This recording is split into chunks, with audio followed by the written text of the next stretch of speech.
Olá, tudo bem? Meu nome é Davi Piedade, sou advogado. Para quem não me conhece, me acompanha. Tinha parado de gravar vídeo político, focado mais aqui na minha carreira, mas hoje eu acordei com um vídeo de uma mulher preta criticando as cotas raciais, e eu tenho visto que as pessoas, inclusive as próprias pretas, estão começando a ficar contra as cotas raciais. E se a gente não tem certo conhecimento e usa apenas fato e lógica, sem ter um certo conhecimento, pode acabar se convencendo por essa linha de argumentação. Inclusive, eu admito que, na minha mocidade, antes de ler alguns dos livros que eu já li, antes de estudar o tanto que eu estudei sobre os temas, eu já cheguei a cogitar a sua ilegitimidade e ser contra, ainda que no meu íntimo, as cotas raciais. Mas hoje, tendo o conhecimento que eu tenho, lendo os livros que eu já li, eu sei que as cotas raciais são necessárias, justas e legítimas. Mas vamos lá. Antes de qualquer coisa, eu vou expor aqui os argumentos das pessoas que eu quero contrapor. São de duas pessoas, uma de uma mulher preta que eu não a conheço, eu a vi no vídeo do professor Marinho, advogado, doutor, aqui de Salvador, onde ela vai dizer que se sente enojada, que se sente mal quando vê um preto utilizando as cotas raciais. E eu acho que esse sentimento dela é verdadeiro. Eu acho que dentro da limitação de conhecimento que ela tem, ela acha que o preto aceitar uma cota é dizer para o mundo que ele não consegue competir de igual para igual com um branco, sendo assim inferiorizado. Tá? Por isso que eu vou discutir aqui fato e lógica para desconstruir esses argumentos. Da mesma forma, o Renato Traz Oitão expõe que os pontos que ele discorda das cotas é, primeiro, ele diz que as cotas são, na verdade, racistas, são injustas e que coloca pessoas sem capacidade em cargos técnicos ou pessoas, no mínimo, menos capazes. Diz ainda que isso nas universidades prejudica ainda mais porque coloca pessoas que vão nivelar as aulas por baixo, que vai interferir na educação e na formação dos demais alunos. Tá? E aí vamos por partes.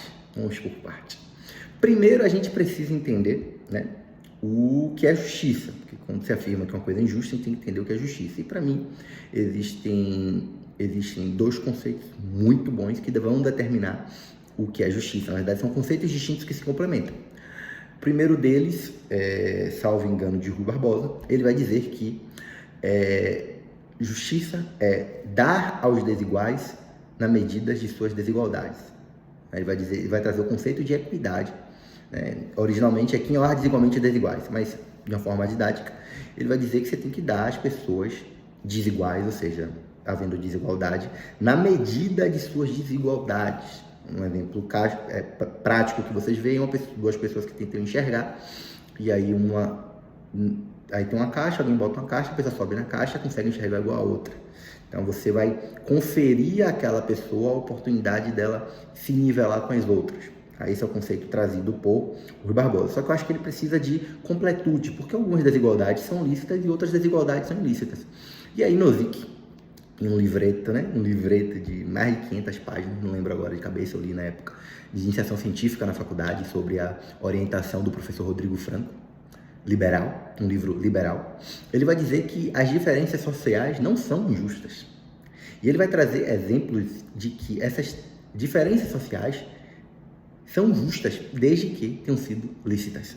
E ele vai trazer alguns exemplos, e eu vou trazer um exemplo aqui para a gente entender esse conceito de diferença social lícita e ilícita. Imagine comigo, muito simples, que tem o grupo A, B e C. Cada grupo representa uma família. A família A, a família B e a família C receberam igualmente porções grandes de terra e tem muitos filhos, muitas pessoas nessas famílias. O grupo A é um grupo de pessoas trabalhadoras. Essas pessoas trabalhadoras lavraram a terra, plantaram, cresceram, ganharam dinheiro. O grupo B é formado por pessoas que, vendo que tinham mais terras do que pessoas, venderam seu patrimônio, foram viajar, aproveitar a vida, curtir a vida.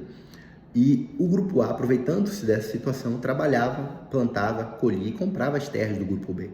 Tá?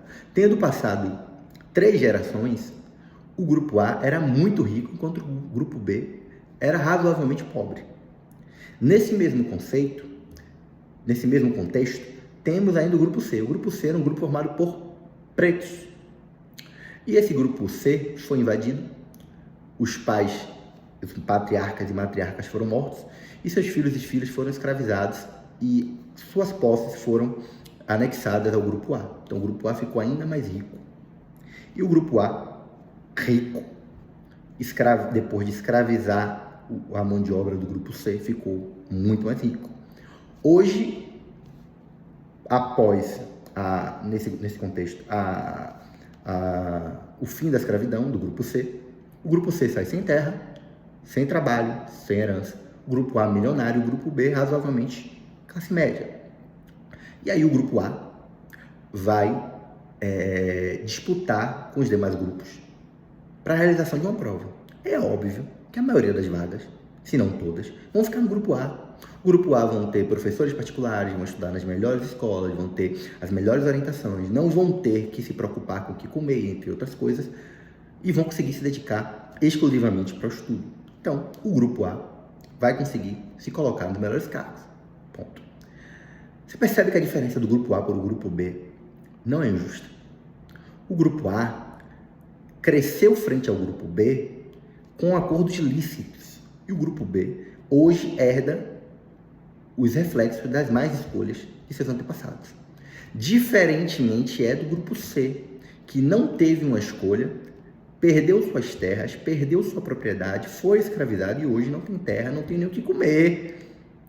E aí o grupo C está tentando, em meio à sobrevivência, ascender. É óbvio que vai ter ali uma grande desigualdade entre o grupo A e o grupo C, e essa desigualdade, sim, é injusta.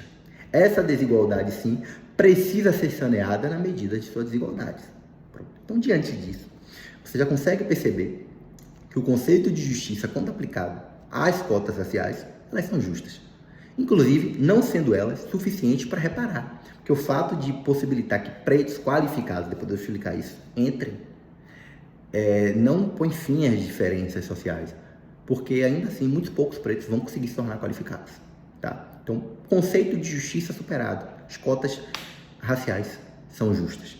Vamos para o conceito da capacidade. Quando vocês falam aí da capacidade, parece que estão pegando qualquer preto que passa em uma prova e coloca para dentro do concurso público. Meu irmão, não é assim não. Todo concurso público, até o concurso para ingressar na universidade, você tem que ter uma nota de aprovação. E essa aprovação é o que vai definir se você é capaz ou não de exercer aquela função. Então, medindo a sua capacidade de exercer a função, após medir essa sua capacidade, é que as cotas vão inserir na classificação. Então, depois de todos serem apurados capazes, entre os classificados, tem uma cota. E isso é tão verdade que, por exemplo, o Ministério Público do Distrito Federal só tem 1% de preto. Mas tem cotas há 20 anos. Por quê? Porque não tem como entrar, é muito difícil. Para ter um preto nesse nível, contraste C, do grupo C, competindo o suficiente para ser apto a um cargo de altíssimo nível. Porque ainda que ele não venha competir com A, porque ele compete consigo mesmo, ele tem que estar em um nível que, para ser alcançado, teoricamente, você precisaria de uma estrutura familiar muito boa. Porque você precisa vir estudar por anos, por décadas. Tem pretos que conseguem nivelar o jogo no caminho. Tá, então, no que se refere à capacidade para exercer o cargo, resta refutado, porque isso é questão documental. Para você precisa ser qualificado na prova. Se você não tirar a nota, você não entra, independente de cota. E aí entra a questão dos menos qualificados. Davi, mas aí talvez o branco seja, o grupo A seja muito mais qualificado que o grupo C, né? Não. Quando você pega um número de vagas, vamos pegar aqui 100. A qualificação de uma pessoa, perceba que a capacidade técnica é aferida na prova. Tendo todos capacidade técnica para exercer o cargo, vamos verificar agora quais desses são mais capazes. A capacidade técnica vai ser aquilo que você consegue fazer com aquilo que você tem. Quando você pega do grupo A, é o quê? Representa 5% no máximo da população. Classe média alta ou ricos. Eles tiveram as melhores escolas, eles estudaram nas melhores universidades, eles tiveram cursos de inglês, fizeram intercâmbio internacional, eles têm grupo de estudo, não se preocupam com o que comer, não se preocupam com o que vestir, a maioria das vagas vão ficar com ele. No máximo, hoje tem cota de 70%, de 30%. Então, 5% da população vai competir, os filhos desse, né, que vai dar na prática 1%, vão competir por 70 vagas. Tá? Enquanto isso, os pretos, no máximo 30%, geralmente é 20%, mas no máximo 30%. 50% da população vão competir por 30 vagas. Quando a gente faz a proporção, o preto ele tem que ser muito melhor diante dos seus pares, ele tem que se destacar muito mais, ele concorre com muito mais pessoas que o branco. A concorrência proporcional para o preto é muito maior. Ele precisa ser muito mais diferente, ele precisa ser muito mais extraordinário para sair de onde ele está, para chegar no nível de concorrência com o grupo de aprovação. Ou seja, para 100 milhões de pessoas, que são pessoas pretas no Brasil, 30 vagas, em um cenário hipotético de um concurso no Brasil inteiro. Assim como seria 10 milhões de pessoas para 70 vagas, falando ali de concorrência com seus pares, porque 5% da população representaria aproximadamente isso. Ou seja, a concorrência entre seus pares é muito maior para o preto. E aí, né, resta refutado 3 dos 4 argumentos. Falta um, que é o de nivelamento por baixo, dentro das universidades. Rapaz, isso não se aplica. Eu queria, de fato, entender em que faculdade foi que o Renato 38 estudou, se era nivelado por baixo. Porque a realidade que você entra, verifica nas universidades privadas e públicas não é essa. O professor chega, dá aula, vai embora. Na universidade pública, geralmente, nem dá aula. Na universidade pública, geralmente, o professor chega, dá ali o livro, dá o assunto, você estuda, você se vira, você passa. Os alunos ali são geralmente os melhores, porque foram que tiveram que estudar mais para conseguir estar ali, e por isso tem destaque na sociedade. Mas o professor não nivela por baixo uma aula para ele acompanhar. Ou ele acompanha, ou ele passa, ou ele perde, ele é reprovado.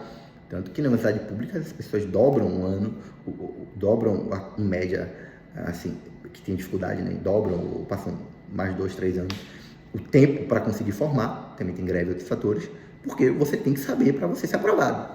E na universidade privada, da mesma forma, ninguém vai nivelar por baixo para o aluno ser aprovado. Isso aí é uma falácia, é mero instrumento argumentativo. Os outros argumentos, de fato, tinham lógica se você o separa de todo o instrumento fático e se você não tem conhecimento para debater.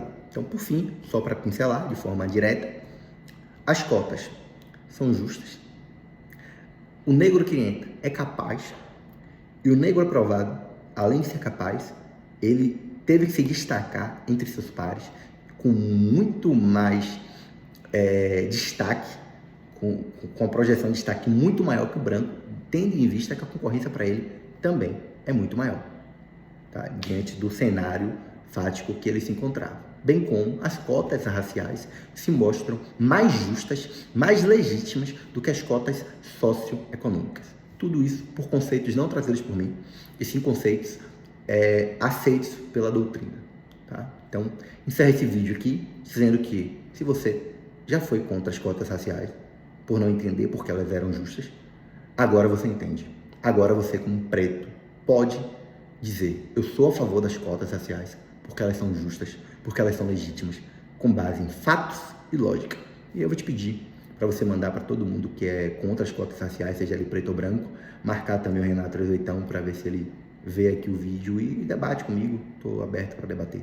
Mas eu fiz esse vídeo com o intuito de fortalecer a crença e a tese daqueles que são pretos e defendem as cotas raciais, ou queriam defender e não entendiam como, tá certo? E uma música me fez refletir muito, tá?